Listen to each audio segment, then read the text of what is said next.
These are my plans for maximizing my health and losing weight this winter.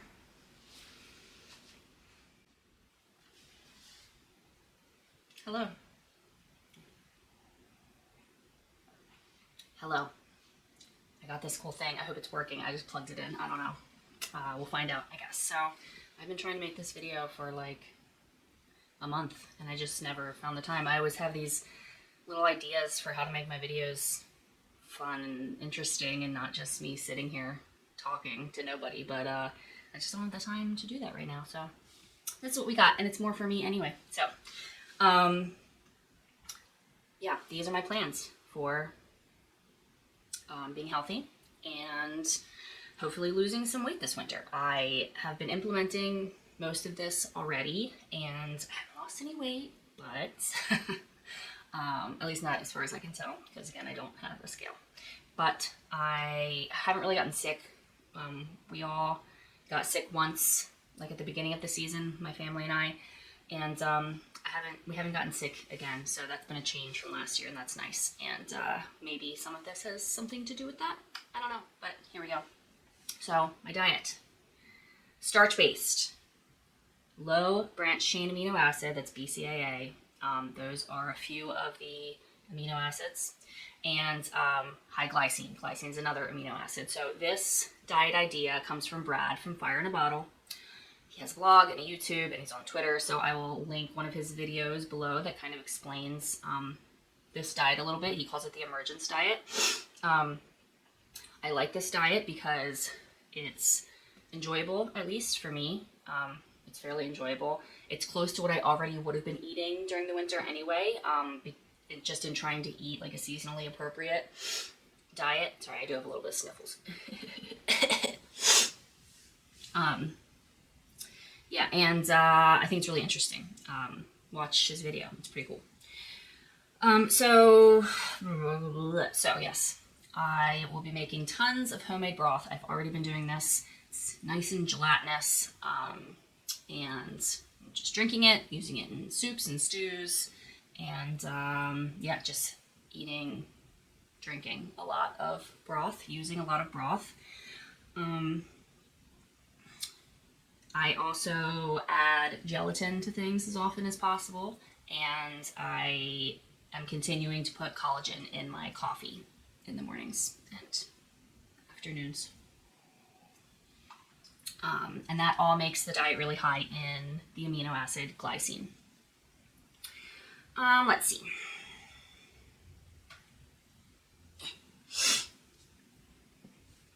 So I'm also eating lots of starchy things like potatoes and sweet potatoes and squashes, and then also some glass noodles, which is sweet potato starch noodles, and cassava flour. Cassava is from the yucca root. Yucca. I don't know. It's a root, root vegetable. And I enjoy those a lot. Yeah.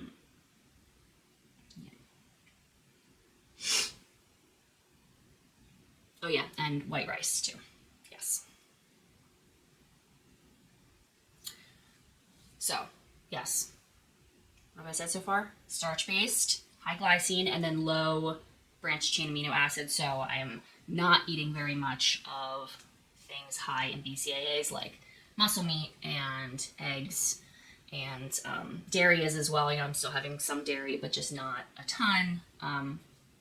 Yeah, so mainly like restricting the muscle meats and stuff.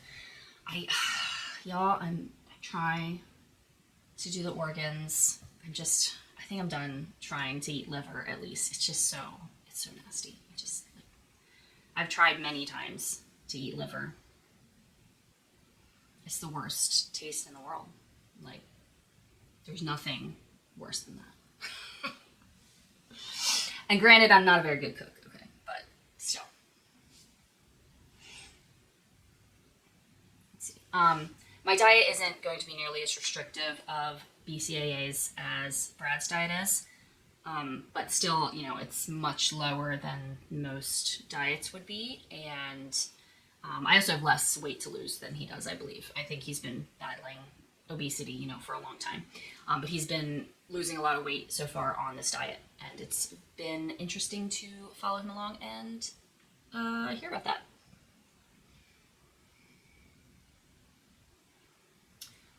So I'm also eating fruit that's seasonally appropriate, like apples, until they're not available locally anymore, and get some pomegranates in there too because they're just so yummy. And so, yeah, so fruits like that, and then some vegetables, like I really like kale and collards, those sorts of things. Some seafood, plenty of honey, and sometimes sugar, although really the sugar, like, it definitely affects my gut. It makes me bloated and gassy. So, yeah, let's just say that. So I don't go ham on the sugar, but I add it to some things. And then also fermented foods. I'm trying to get a little bit of fermented foods in, at least with my dinner. And then, occasionally I'll have some kefir as well. Oh, and final thing is also I'm limiting my fat intake. I really need to start tracking my macros, at least. It's just such a pain, y'all. Like, I don't know. It's such a pain. But I need to track my macros because I want to try and keep my fat below 10%, which is, that can be pretty tough.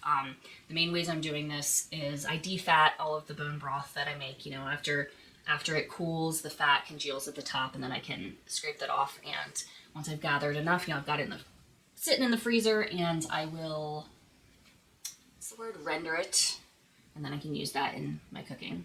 But yeah, so I gotta not cover that up.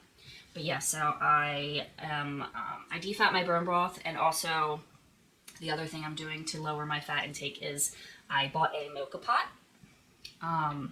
which is like a stovetop espresso maker, and I've switched from having coffee with heavy cream in it in the mornings to cafe con leche, which is espresso it's like half espresso, half milk, basically steamed milk. I just heat my milk on the stove and then use a little frother. I love that thing. It's so good. But yeah, it's not as good as coffee with heavy cream, but it's okay. And I still add collagen to it. I think I mentioned that. But yeah, so like I would often have a couple of cups of coffee throughout the day, and that's just a lot of fat intake right there from the heavy cream. So getting rid of that will be dropping my fat intake quite a bit, and then I'm just being mindful of how much fat I'm using in my cooking. So hopefully I'm down pretty low. I don't know for sure, but I'm doing my best over here. Okay, I'm doing my best. Okay, so exercise. I'm going to continue to try to exercise consistently, like 2 to 3 times per week. But I'm going to focus more on things like walking and hiking and flexibility, and less on like really high intensity exercises, because the winter is supposed to be a time of like rest and rejuvenation, and I would like my physical activity to somewhat reflect that. I think that's good. Yes. Okay, so supplements. So mostly what I'm taking now is just, I always do the magnesium chloride in my drinking water, as I've mentioned before. And then I'm also drinking a nettle herbal infusion every day, which is just like a strong tea that's been steeped for like 8 to 10 hours with stinging nettle leaf. This is for a separate purpose, which I'll talk about at, like a later video, presumably. But that certainly adds some nutrition as well. But so stinging nettle, and then I'm gonna start taking vitamin E and taurine and NAC, and which I'm not gonna try and pronounce the full words. Yeah, that's all I have to say about that. Okay, my light environment. So, still, I always try to be mindful of my light environment, right? I could certainly do way better with this, but I do the best I can with 2 little kids and a husband who's not nearly as enthusiastic about circadian rhythm as I am. So but you know, I do pretty good. You know, we keep the lights low in the mornings before sunrise and after sunset. Lower the lights as much as possible. I've got some red incandescents that I have been utilizing a little bit and I'd like to utilize more. I use my blue blockers. You know, if I'm going to be looking at a screen after sunset, I use my blue blockers. And we regularly use candles. I love having a candle lit during dinner, and that can cut down a little bit on the brightness of the lights, the artificial lights. And yeah, I dig candles. Can't really go ham with that because I've got toddlers, but yes. So just being mindful of my light environment, trying to, you know, keep it dim when it's dark outside, and then getting outside for brighter light during the daytime. Yeah.